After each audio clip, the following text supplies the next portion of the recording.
Breaking tonight, less than 24 hours after a grand jury announcement sparking the most destructive riots we have seen in this country in years. And at last, the man at the center of this historic national episode speaks out. For the first time, Ferguson police officer Darren Wilson in his own words. Welcome to the Kelly File, everyone. I'm Megyn Kelly. This is a live look at Ferguson, Missouri tonight. Much of that city in ruins after riots exploded last night. Demonstrators enraged by a grand jury's decision after 3 months of considering the case to not indict Officer Wilson in the death of Michael Brown. Now the protests spreading nationwide to half a dozen cities. Look at this melee here in New York City. Police surrounding one man, and when he starts to fight, others jump in, some throwing punches at the cops. Look at this. Unbelievable. And now tonight, for the first time, we hear from Officer Wilson that he felt he had to shoot Michael Brown because he believed that Michael Brown would kill him. Watch. He threw the first punch? Yes. He threw the first one and hit me in the left side of my face. Because, you know, some of the witnesses have said that they saw you trying to pull him into the car. That would be against every training ever taught to any law enforcement officer. I just felt the immense power that he had. I mean, the way I've described it is it was like a 5-year-old holding on to Hulk Hogan. That's just how big this man was. When I said, get back or I'm going to shoot you. And then his response, immediately, he grabbed the top of my gun. And when he grabbed it, he said, "You're too much of a to shoot me." And while he's doing that, I can feel his hand trying to come over my hand and get inside the trigger guard and try and shoot me with my own gun. And that's when I pulled the trigger for the first time. Why not stay in the car? He's running away. Because he's not... My job isn't to just sit and wait. You know, I have to see where this guy goes. So you felt it was your duty to give chase? Yes, it was. That's what we were trained to do. When he stopped, he turned and faced me. And as he does that, his right hand immediately goes into his waistband. And his left hand is a fist at his side. And he starts charging me. What did you think when you saw that? I didn't know. I mean, my initial thought was, is there a weapon in there? Even though he hadn't pulled something out earlier when he was confronting you? Yeah, it was still just the unknown. And again, we're taught to let me see your hands. As you know, some of the eyewitnesses have said at that moment when he turned around and put his hands up. That would be incorrect. No way? No way. So you say he starts to run, does a stutter step, starts to come towards you, and? At that time, I gave myself another mental check. Can I shoot this guy? Legally, can I?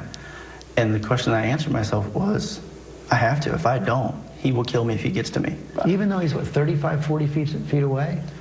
Once he's coming that direction, if he hasn't stopped yet, when's he going to stop? And you're absolutely convinced, when you look through your heart and your mind, that if Michael Brown were white, this would have gone down in exactly the same way? Yes. No question? No question. You and your wife, I don't even know if this word is appropriate anymore. What is your dream going forward? Like I said, we just want to have a normal life. That's it. You have a very clean conscience. The reason I have a clean conscience is because I know I did my job right. Joining us now with reaction, former New York City mayor and former Republican presidential candidate Rudy Giuliani. Mr. Mayor, good to see you tonight. Good to see you, Megyn. Your reaction to what we just heard right there. Quite powerful. That would have been testimony in front of a jury that would have been very, very hard to convict this man. But here's the amazing thing. I read some of the testimony today. If you look at witness number 10, not identified by name or by race, but I'm pretty sure an African-American from the discussion, he corroborates every single thing that officer just said, including the fact that no one put their hands up. In fact, he came forward because he was angry and offended that people were lying about the fact that he was shot in the back and that Brown had put his hands up. Wow, that's amazing. And he describes exactly the same thing, the reaching in, the shooting, the fact that the police officer got out of the car.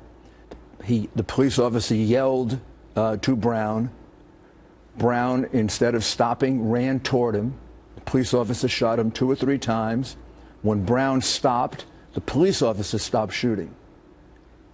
And all of a sudden, Brown put his head down and came at the police officer. He said something like a bull, with his head down, as if to come right into him. And that's when the fatal shots were probably shot into the...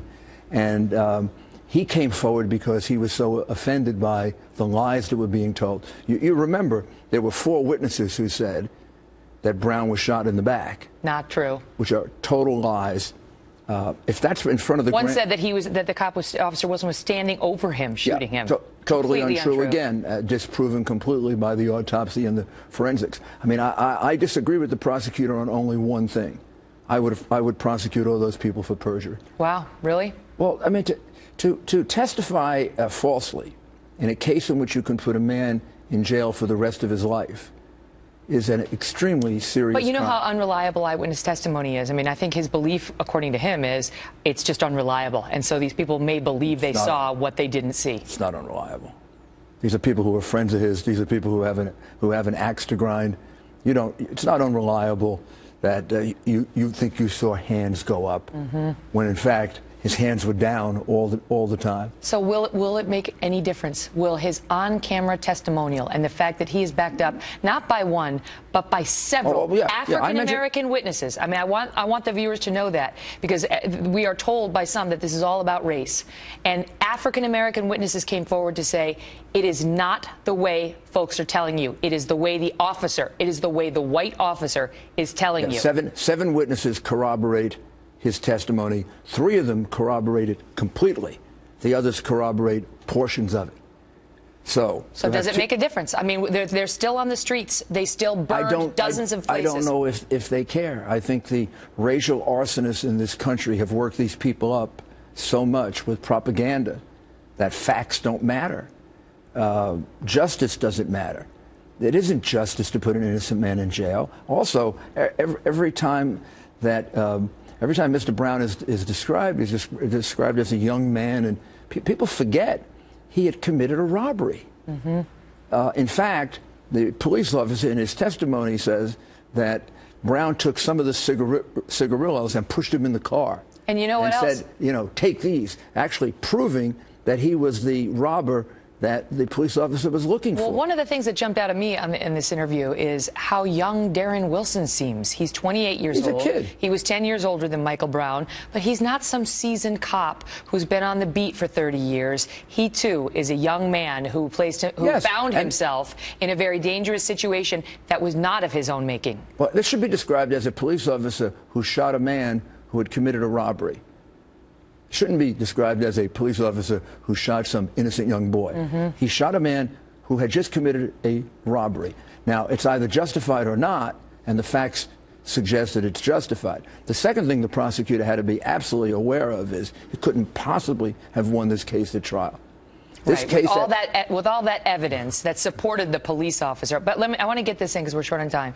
What we've seen in Ferguson last night, so far it's much more peaceful tonight. They've finally sent in the National Guard that's been there for a week. Why did that happen last night? When I was watching the broadcast, your broadcast last night, having had to deal with riots and being very proud of the fact that I had none in the time that I was mayor, after 2 in the years that preceded me, they did one of the most biggest mistakes you could make.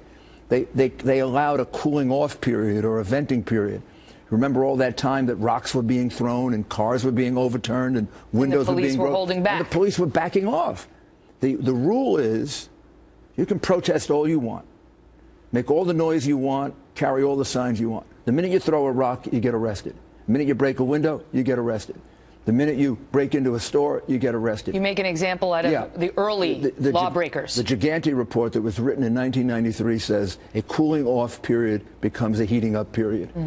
And it's supported by academic research by James Q. Wilson. You think this Governor Nixon is in over his head? He looked to me tonight like a very nervous man. Not like a man who feels like he's in charge of this situation. That could just be my impression from having dealt with lots of emergencies. And I didn't hear a lot of clear black line rules about what he expects tonight. What he should have told the people tonight is, you can protest, but if you throw a single rock, the first one that does it's going to jail, and the second one and the third one, and I have enough jails for all of you. So you want to protest? We're not breaking any windows. We're not breaking any buildings. We're not burning anything. We're not breaking any laws. You're all going to jail. And if I need 50,000 cops here and National Guard, they'll be here to do it. Yeah, he's under fire from his own lieutenant governor tonight, and he will be joining us, the lieutenant governor, live in just a bit. Mr. Mayor, great to see you. Thank you, Megyn. Thank you, sir. And great coverage last night, by the way. Thank you. I appreciate it.